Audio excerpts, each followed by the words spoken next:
Okay. There How's we that? go. Good. Yay. Let me shut this door really quick.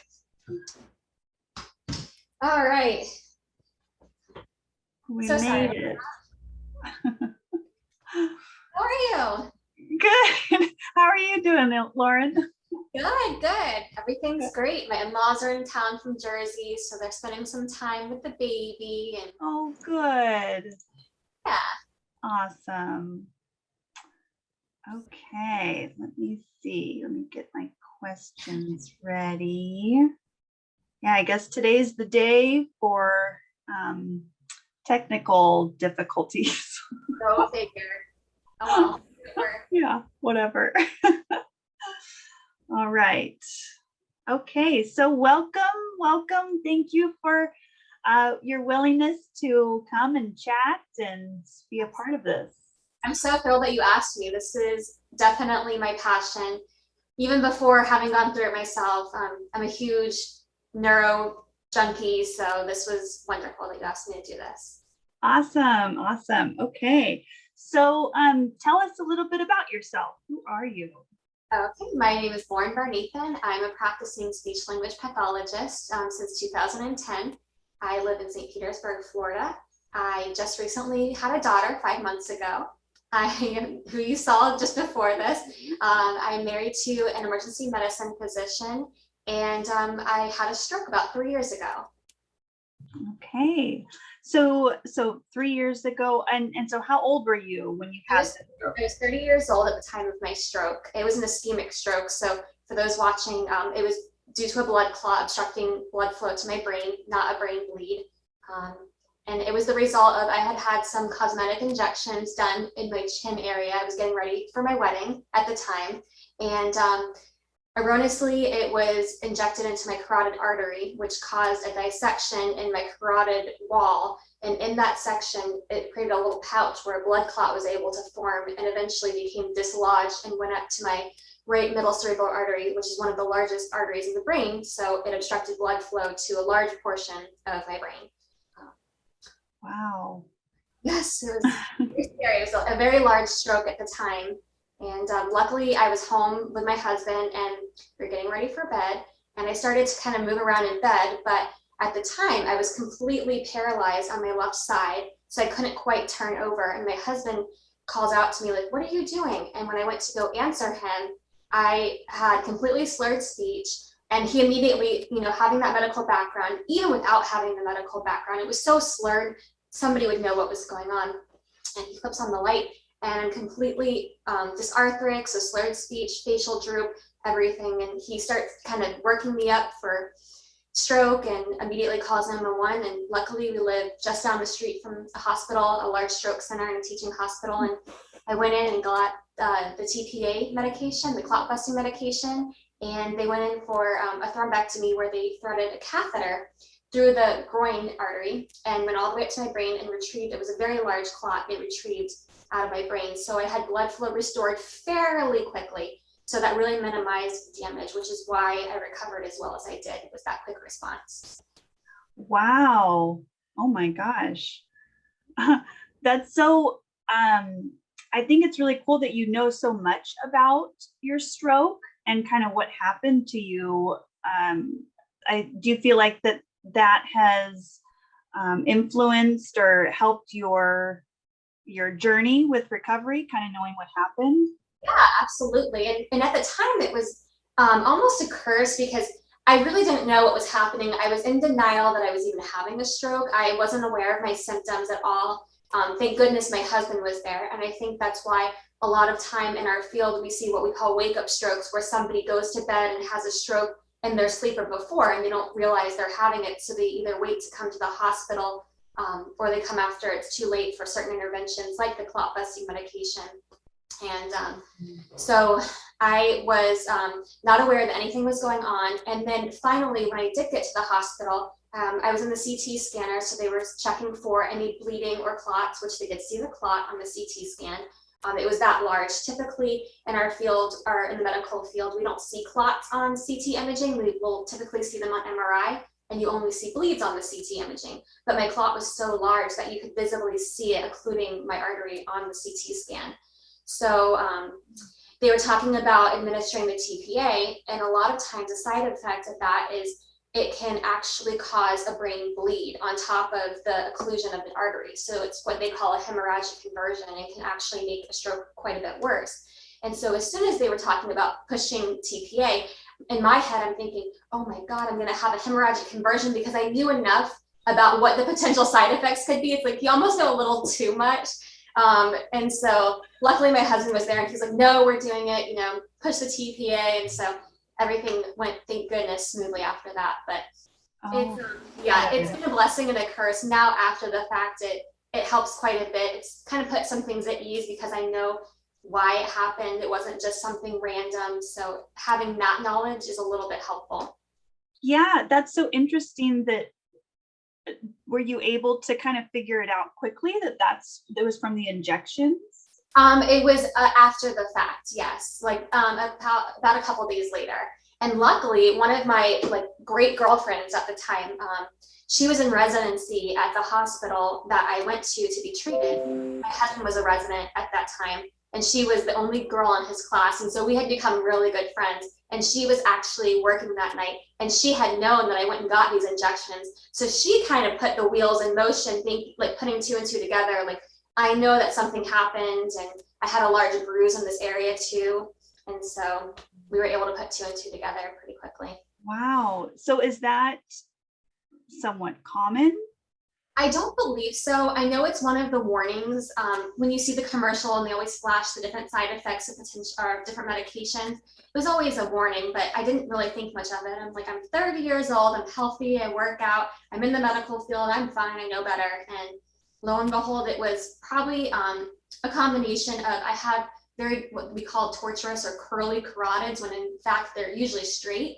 So I think it was just the site that it was injected was abnormal anatomy. And I also had gotten injected by probably a less experienced injector, if you will. Gotcha.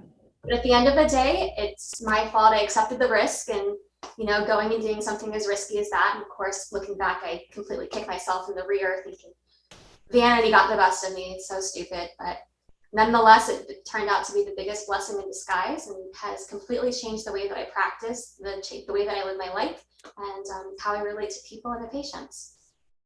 Wow. So it sounds like you have a lot of memories of the actual stroke.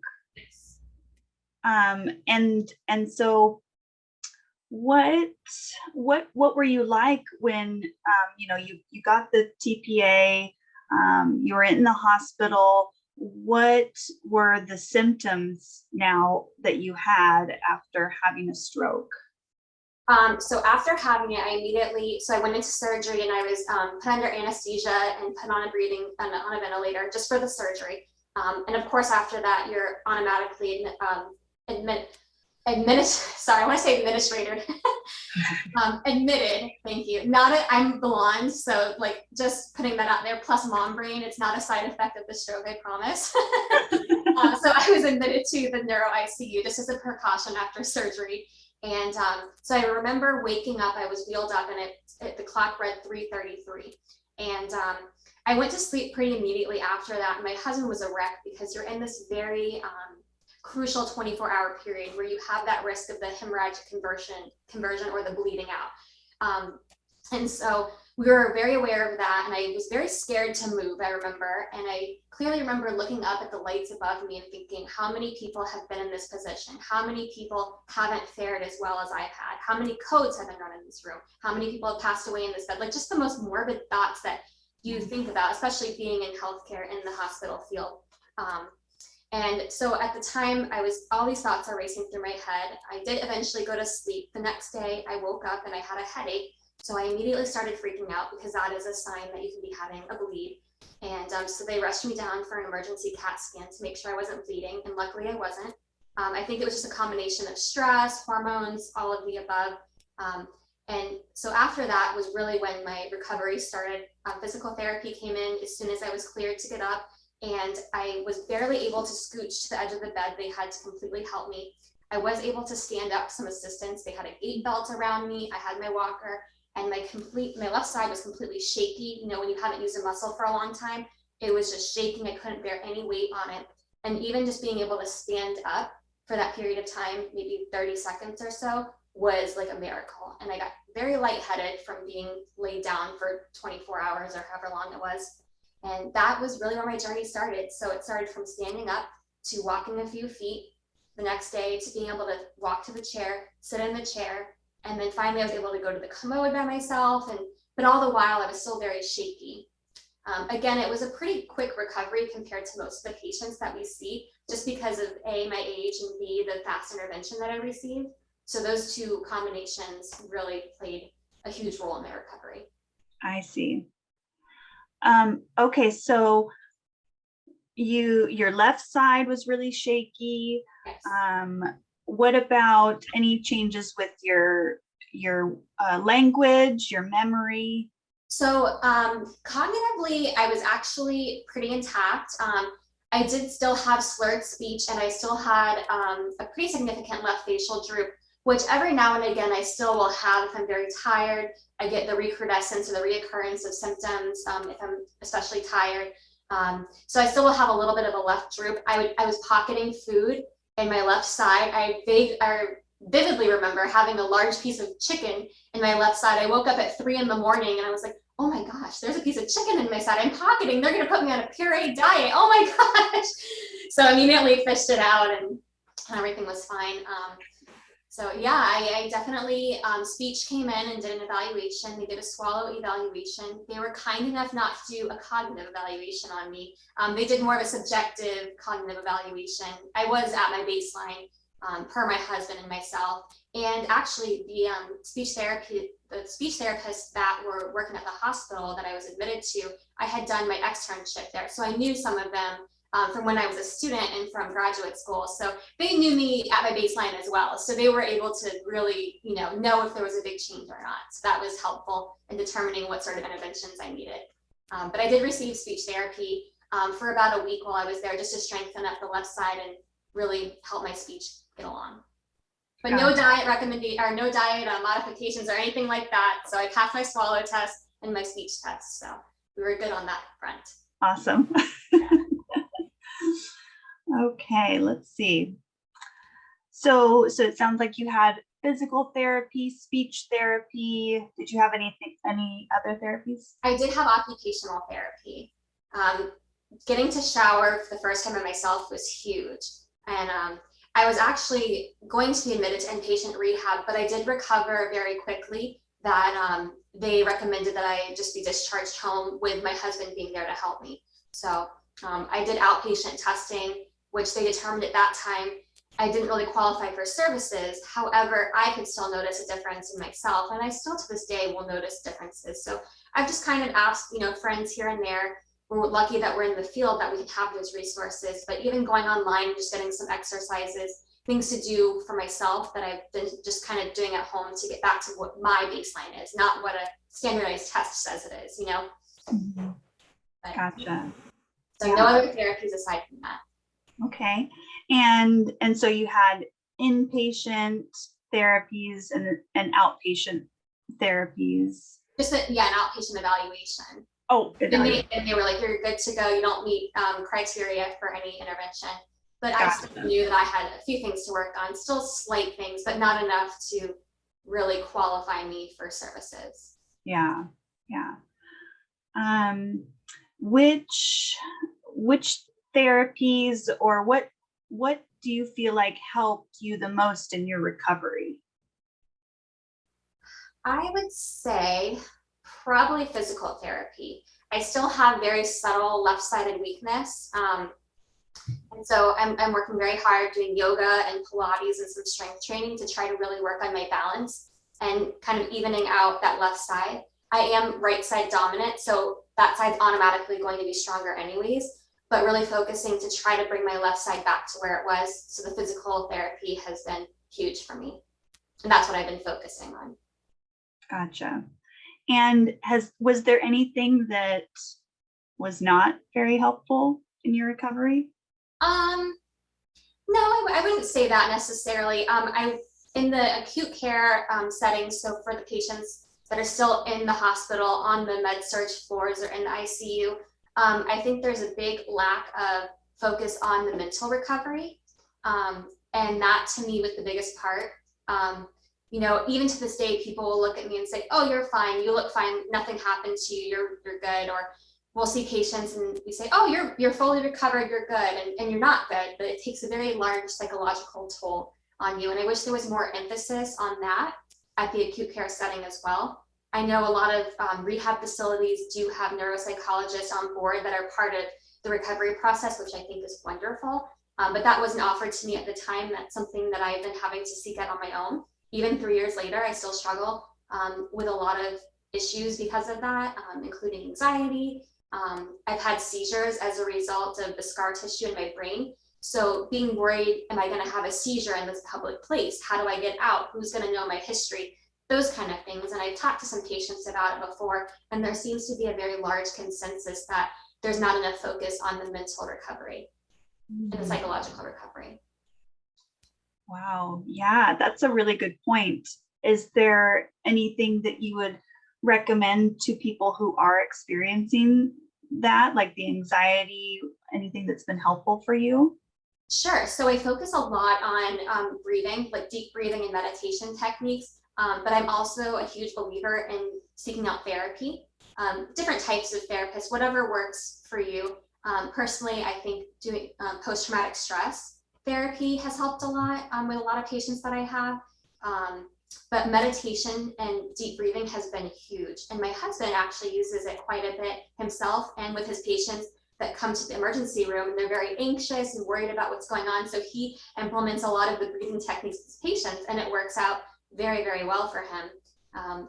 And so that's a big thing that I give to my patients that I'm working with as well. And then encouraging them to seek help if they feel it's necessary. I would never push that on somebody, but if they're struggling, it's certainly an option and a good resource for those patients. That's great. Yeah, I think you're right. That's a really important part of after having a stroke or any type of traumatic event to your brain or body. Sure, absolutely. You have feelings about it. Absolutely do, yes. I have quite a few patients that were traumatic brain injury and stroke that were all very young, and they've had wonderful recoveries, but there's still that feeling of I'm not quite back to where I was, even though I look a certain way and I feel a certain way, I'm not back to my baseline. And so oftentimes they feel that their feelings are discounted because of the way that they present themselves, and they don't really quite, other people don't quite understand what trauma that person has been through and what they're currently dealing with. Yeah, that's huge. I think that can be said about a lot of things, not necessarily a medical condition, but life experience. So I'm a big believer in the breathing and the seeking help outside of that. Right, definitely, with anything going on. Yeah, definitely. Okay, let's see. Was there a particular person or therapist or somebody who was essential in your recovery? Yes, there is an occupational therapist. Her name is Meredith.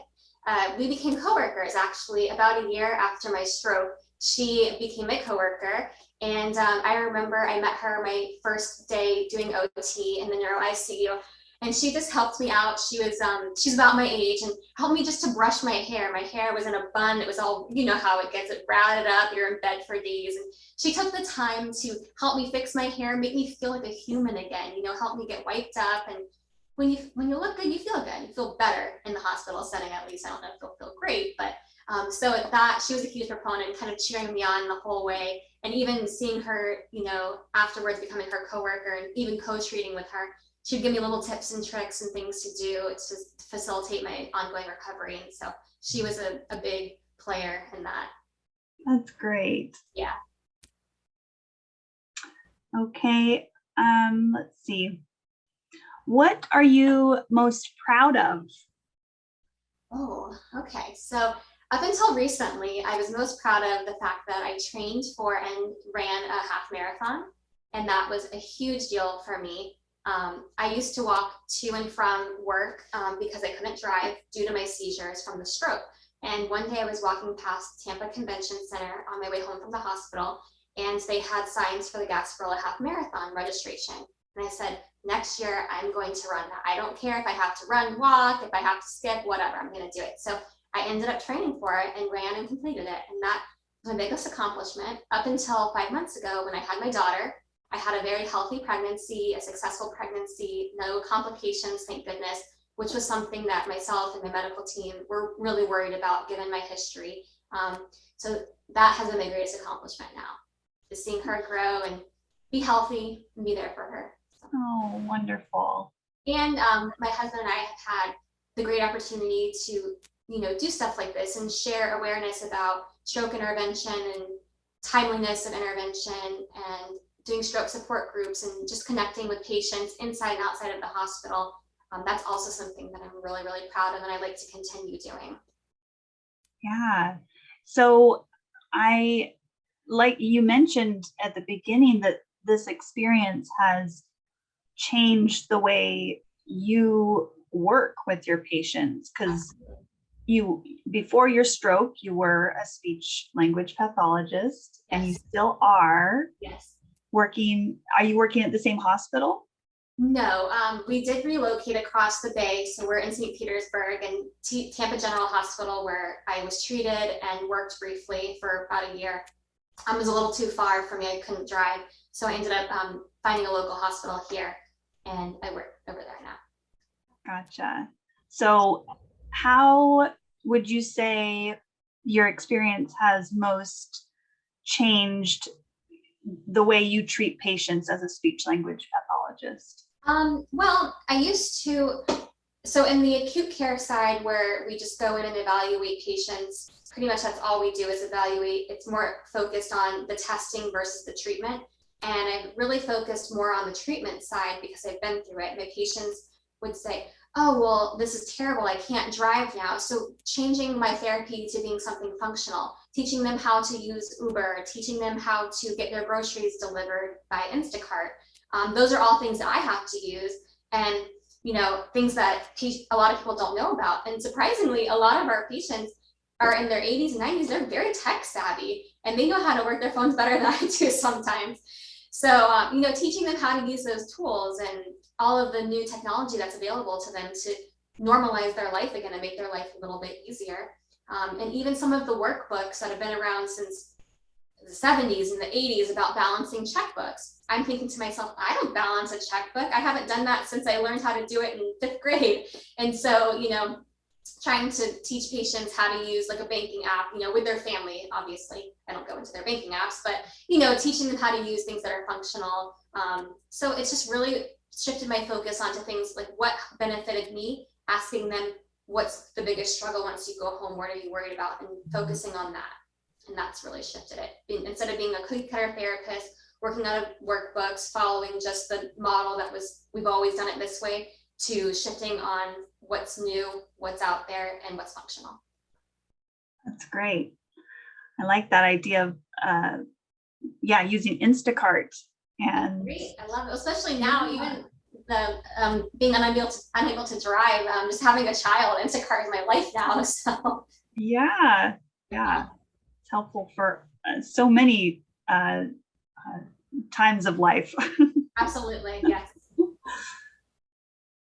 Okay, so let's see. So how would you say your life is different or the same now after your stroke?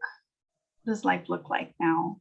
My life now is more of don't sweat the small stuff, focusing more on healthy lifestyle, managing stress. Before I was kind of go, go, go, go, go. And now I focus a lot more on taking a step back, taking things off my plate, and really managing stress. And also just more on human connection. I've really connected a lot more with people that I might not have connected with before. I find myself connecting with people of older generations more, not even that have suffered stroke or anything like that, but just, bestowing their wisdom upon me and really branching out and meeting people and getting more into the conversation, less on social media, just trying to be more in the moment. And just really finding ways to help others. I think my ego has really dropped significantly since having this happen. And so that to me has been huge. It's just been an eye-opening experience overall, and taking my health by the horns and going that way.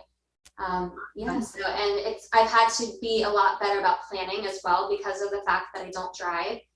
You know, making sure that I plan things out ahead of time to work with my schedule or my husband's schedule so we can drive or I can Uber somewhere. And it just made me a better planner, looking at the whole picture of everything. So, yeah, it kind of forced you to have to plan ahead. Surprisingly, I'm more physically active after my stroke than I was before. So that's also been a big difference. Typically it's the opposite, but in this case, I became more physically active. Okay, cool. All right. And let's see.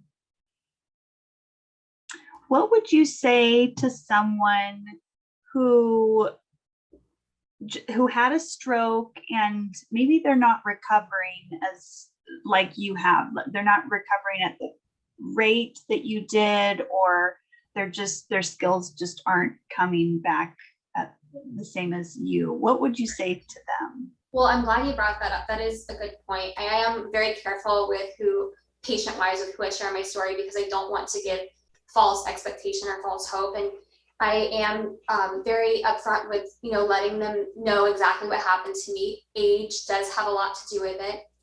Comorbidities, other diagnoses that people may have, if you have diabetes or high blood pressure going into a stroke, or different diseases, you might not be able to recover as well and as quickly. If you're 85 years old and you have a stroke, you're not going to recover like a 25-year-old, a 30-year-old, a 40-year-old. So just really adding the science back into it and letting people know, you just go at your own pace. There's always somebody that's going to be doing better than you and somebody that's going to be doing not as well as you. And you just have to go at your own pace and try not to compare yourself to others.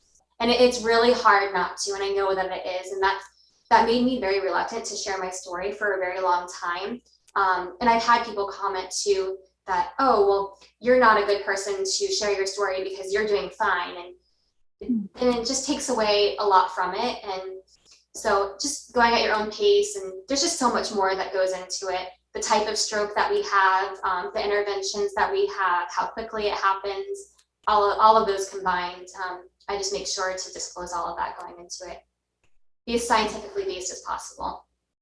Yeah, that's good. That's good to, keep in mind all the other factors. Right, which is great when you're so versed in the anatomy, like having the medical knowledge behind it. I really dove into neuro because I wanted to be able to explain how my stroke is different than theirs if they ask, or how their stroke is different from this person, and why they might be having deficits in this area and they're not recovering as quickly as they would like to, just the areas that are affected and how that coincides with what they're experiencing. And having that knowledge really helps to break it down for them, helps them, I think, understand a little bit more.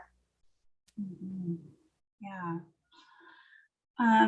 Well, is there any tips or advice that you would give to someone who just had a stroke? Tips to them or their family, somebody who just had a stroke. What would you say to someone? I would say, first of all, be patient and be kind to yourself. Don't be afraid to ask for help, and seek out support groups. Social media is wonderful for that aspect. There's a ton of stroke support groups online that you can connect with people all over the country and all over the world. I know, especially in a lot of rural areas, and with COVID, there's not a lot of in-person meetings for stroke support groups, but having those people to connect with and talk to has been tremendous for myself and my patients. And I would highly encourage people to seek that out and just be patient with themselves. Take it one day at a time. Easier said than done, but that's my advice. Yes. Wonderful advice, though. That's great. Well, thank you so much, Lauren. I think that I'm so glad that you are now feeling able to share your story, even though, it might not look like everybody else's, but I think it's really important. And I think that it's such a gift, the knowledge that you have as a speech language pathologist, and with your stroke. I mean, what a combination, Yes, it's a unique one, but I'm not the only one. Have you met others? I have met others, not in person, but I have seen their postings on social media. And I've seen physicians that have also suffered stroke and other healthcare workers. Actually, at the hospital that I used to work at prior to my new hospital, one of our young OTs suffered a stroke as well. And so we're out there. There's a ton of us out there. So. Wow. The strokes are like snowflakes. None of them are the same. And also strokes, they don't care who you are, what you do for a living. None of us are safe. So we just do what we can to prevent any health issues and live our healthiest, best lifestyle. That's great. Well, I think that's a great way to end it. That was perfect. Is there anything else that we didn't go over that you do want to add or say? Not that I can think of. No, I think we covered everything pretty beautifully. Yeah. Yeah, I think so too. Well, thank you so much. To do this. Thank you so much. Yes, thank you for your willingness to be a part of this. I'm very excited. Yeah, anything I can help with in the future, let me know. Awesome, I will. All right, well, have a good rest of your day. Thank you. Yes, you too. Thank you. I will speak with you another time. Yes, all right. All right. Bye. Bye.